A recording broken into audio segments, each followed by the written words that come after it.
కామాక్షి అని కర్ణాటక క్షేత్రంలో ఒక అద్భుతమైనటువంటి సుబ్రహ్మణ్య క్షేత్రం ఉంది.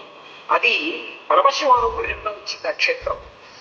గరుత్మంతుడు ఒక రోజు మంచి ఆకలి మీద ఉన్నాడు. వాసుకి వెళ్ళిపోతున్నప్పుడు ఈ వాసుకిని చంపుతున్నాడు. గరుత్మంతుడు వచ్చి తన రెక్కలతో కొట్టి మాడి ముక్కుతో గార వేశాడు. వేస్తే తన పడగలెత్తి ఆ పడగల మీద ఉన్నటువంటి మరుల యొక్క కాంతుల చేత కళ్ళు బయలు కప్పేటట్టుగా గరుత్మంతుడి మీద కాంతి ప్రసరింపజేసి తమ యొక్క పడగలతోటి కాట్లు వేశాడు వాసుకి.